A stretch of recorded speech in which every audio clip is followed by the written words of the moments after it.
Listen to this. Oof, that thing is heavy.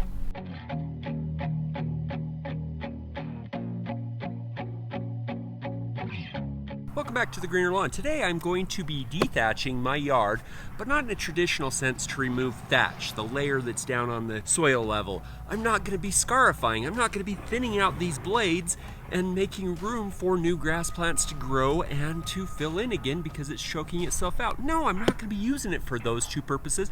Today I'm going to be using it as a power rake type of a tool. So I'm going to be taking it on a lot higher setting, and I am going to be just removing this material that you can see in here out of the lawn. Like, it has this material that's in between the grass blades, it's upright, it's sitting up, and I want to remove that out of my lawn.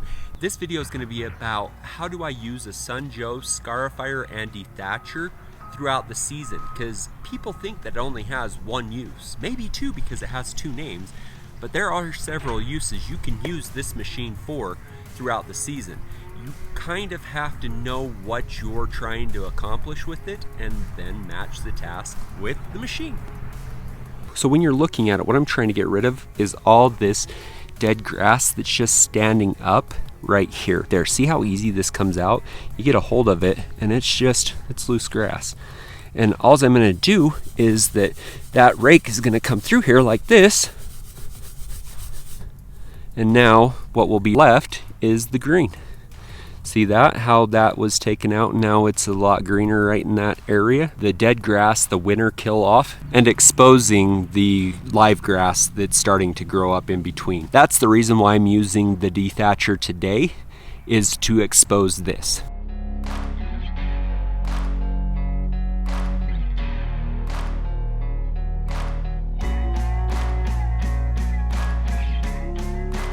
So on this, I'm going to start with the 10. I will move it down if I need to, but I'm going to start here just because I want to get the light stuff that's kind of airy, and I want to get all this pulled out. This is what a power rake will remove, is all this stuff right here. And that's what I'm using it for, is just to remove this light material that's up here.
Look at all this that's in here.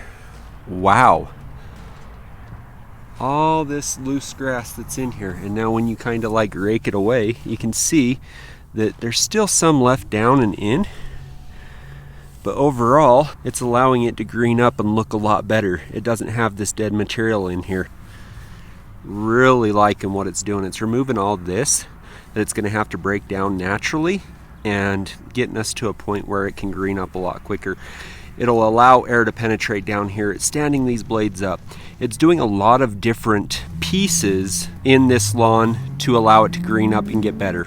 So now when I have my lawn down to this point where I have all this stuff removed from the lawn and it's all sitting on the top of it, I take my mower and I take it at one notch higher than what I just mowed it at to begin my lawn process, and I just mow it up. Yeah, it's gonna drop a little bit back into the soil, but that isn't what we're worried about here. We're just trying to get the majority of that stuff in there out, so it's not gonna hurt anything.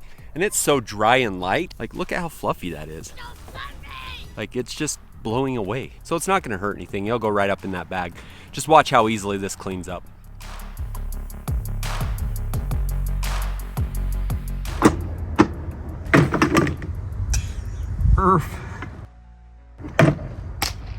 Got it that time. Second time's charm.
So on my first passes, I went east and west. That's across my lawn. Now I'm going up and down my lawn. You can see what it's removed. This is a second pass. You can see that it's still the dead material that's the winter kill off, and that's what it's pulling out. That's what we're getting rid of on this, is that the lawn is healthy. You might never have to do this. Even if you have a lot of winter kill, it would be totally fine. So as you can see, the lawn is, opening up. I am able to get a lot of this material out. All the bits and pieces and stuff all throughout the lawn is starting to come out. And that's what I'm after, is to pull that out so that it can breathe, so that I can get nutrients and moisture down into the soil. That's what I'm after. This is more of a cosmetic application versus something that it needs, because I'm just removing that winter kill that's kind of giving me that casting shade. Now, when it starts to green up and everything starts to grow in, you won't see as much as that, and it will green up a lot quicker. So this is more cosmetic versus an actual need for me at this time. Some people could really benefit from this application, by all means. It could definitely do people an extremely good job to remove this material out of their lawn. So here's the downside to what I just did though. As this material breaks back down and is refed to the soil, it's exactly that, it's refed to the soil. I'm removing nutrients that could be utilized by my grass, but because I'm not leaving it in the lawn, I'm taking it off, it's going to perform differently, allow air, moisture, penetration, everything down back into the soil. And that's what I'm after. So overall, this technique is a pretty decent one if you just want to remove what a power rake would remove. This is the same type of a philosophy where the power rake is just taking the same material out. It isn't being super aggressive to where it is coming out and getting down into that thatch layer. I'm keeping it light and just pulling that area out. Now the best thing I can do here is to water this in after to help it not stress, because yes, that is pretty aggressive on the lawn, even on low settings. So watering right here will go a long way. So as always, if you have any comments, questions, or concerns about any of the things that I'm doing out on my lawn, please feel free to reach out to me at jeremy@gmail.com, and I will gladly help you out. If you like this kind of content, watch this video right here. It will definitely be one that you want to see on the dethatching. It will help you to choose which dethatcher is right for your yard. I'm Jeremy of The Greener Lawn. Make her green.